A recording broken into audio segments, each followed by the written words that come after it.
Daryl Morey and the Philadelphia 76ers continue to stay busy into day 2 of NBA free agency. You're watching Philadelphia 76ers now right here on Chat Sports. I'm Chase Sr., and no matter where you are, how you're tuned in, we appreciate you for making today's show a part of your day. And I also want to pass along a thank you to everybody who joined us for day 1 of free agency.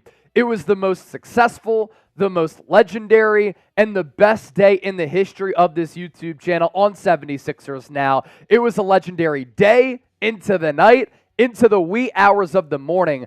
A 10-hour live stream awaiting the Paul George signing. We surpassed 17,000 subscribers, 114,000 views and counting, and a night that we will never forget. Daryl Morey very busy in signing Paul George to the max, very late, signing Andre Drummond, Kelly Oubre, and Eric Gordon. And then this morning on Monday, day 2 of free agency, it was a matter of when. We knew it was going to happen.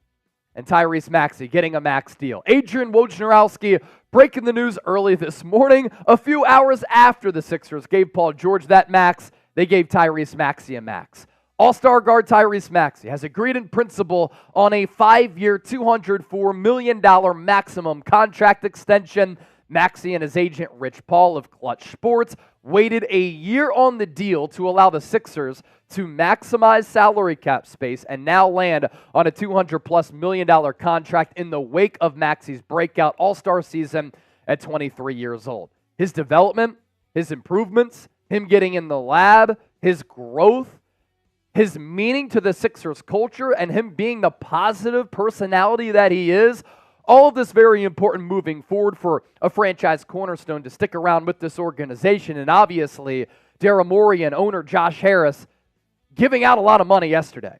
That's $200+ million for Paul George, $200+ million for Tyrese Maxey. Now it's time to capitalize, put together a special next couple of years to try to chase that Larry O'Brien trophy. And when you talk about Maxey's growth, it has taken place right before our very eyes. The player development story that has been Tyrese Maxey has been a joy to watch. It's been incredible to watch. And I knew that he had something special in his game when during his rookie season, he started to put together really positive stretches. But I'm not sure anybody had envisioned that when the Sixers took Tyrese Maxey, 21st overall in the first round of the 2020 draft out of Kentucky, that we'd be standing here on July 1st of 2024 talking about him as a bona fide superstar, talking about him as one of the faces of this franchise and being this good. Look at the growth that has taken place in his 4 years in the NBA. Comes in as a rookie, plays 61 games, 8 points per game, 2 dimes, 46% from the field, 30.1% from 3. While at Kentucky, sometimes he struggled with the outside shot. Sometimes he struggled with his role under John Calipari. Is he an on-ball guy, an off-ball guy? He's played both of those roles for Philadelphia, and last year comes to fruition for him as the primary ball handler after the Sixers traded away James Harden, and he starred in that role. Year 2, more leaps, 17.5 points per game, 48.5% from the field. And even with some volume there, almost 43% from 3. Year 3, points per game goes up to 20.3 points per night, 3.5 dimes, 48% from the floor. Once again, the three-point numbers go up, 43.4%.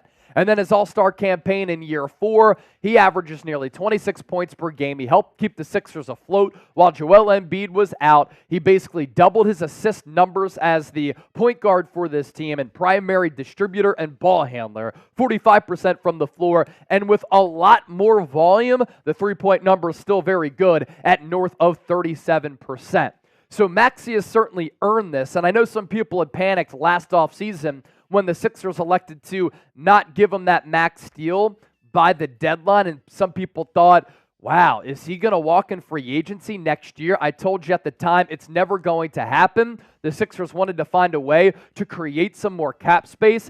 They did that, and for Tyrese Maxey, it all worked out, right? Because this past season, he was terrific, and I thought that there was even growth within that season on top of the growth that we have seen his first 4 years in the NBA. He's added to his offensive bag. He can score at all three levels. He has the floater touch from mid-range. He's really crafty with the lack of size, with how he finishes around the cup. He has the step-back three down pat. He has range for days. And against the New York Knicks, I absolutely loved what Tyrese Maxey was able to bring to the table. That huge shot in Game 5 from the Knicks logo. He put the team on his back when Joel Embiid was struggling. That is what superstar players do. Tyrese Maxey is box office. He's one of the fastest players in the entire NBA. And who's to say he can't continue to develop? He can't continue to grow and get better. We're talking about a player here in Maxey who is only 23 years old. And now Philadelphia, statistically, as far as points per game goes, has the best big three in the NBA. And nobody really even came close to the points that Tyrese Maxey, Paul George, and Joel Embiid scored last year. I am very excited about the future of this organization to see how Maxey is going to continue to grow and what Philadelphia can do with this big three of superstar level talent with Maxey, George, and Embiid. I think they all complement one another very, very well. And that's part of the reason why I'm so excited about the Paul George signing, because Tobias Harris, who got a bag from the Detroit Pistons, was a bad fit. But I think that Paul George is a great fit. He's an isolation scorer. He shot nearly 43% from three last year. He can score at all three levels. Maxey can score from all three levels. Each of those players can create one-on-one. Each of those players is comfortable off ball. And then you have Joel Embiid, who's a physical dominant player down low, but can stretch the offensive game to the three-point arc. And the Sixers team is maybe the most talented team that we have seen in a very, very long time. So let's bring on producer Jake Chipper. It was not a matter of if, Chip, it was a matter of when Maxey gets his bag, and what a player development story this is for the 76ers. It is such a cool story to be able to see a player like this who was later picked in the first round of the draft, who struggled a bit his rookie year but clearly showed flashes, just to be able to see him with our own eyes grow over the years and really take the leap this year. After James Harden left, people were saying, well, this is it for Maxey. Is he going to take that next leap, going from really, really good player to all-star player, elite level player?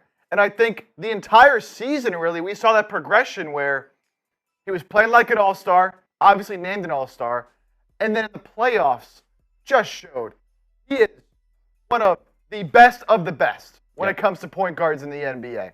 And I think, again, like, what is his ceiling? Why can't he just keep getting better and better and better? There's no reason why he can't be the best point guard in the East at some point. I mean, he's still so young. The jumps he makes every year are so great, and he still has so much room to grow, especially as a true point guard, where this is really his first season playing true point guard. So a great deal to get him locked up. It happened. Just had to wait for all the other moves to really fall into place.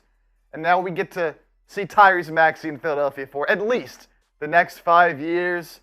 Hopefully now, next few years with Maxey, Embiid, Paul George, we can see this team make a deep run, and Maxey can be a big part of that. Taking a look at the comment section here, Peter Thurman making the point that the Sixers win the Harden trade easy. Honestly, I think Daryl Morey has won both James Harden trades.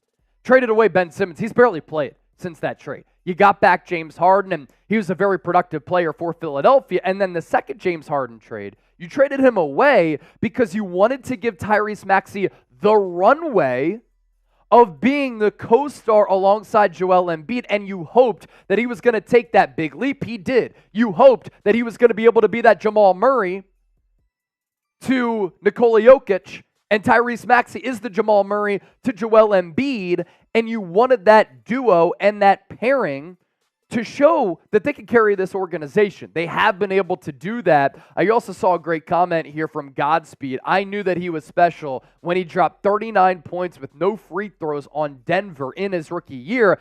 There were early indications that, man, Tyrese Maxey is special, and the receipts are here on this show. I was saying, Tyrese Maxey, Philadelphia's son, this kid is legit. He's the best homegrown guard that the Sixers have had since Allen Iverson, and Drew Holiday certainly up there, but Maxey has the possibilities of being better than a player like Jrue Holiday. Grade the Tyrese Maxey extension, A, B, C, D, or F. Let us know what you're thinking about this down in the comment section. It's an A for me.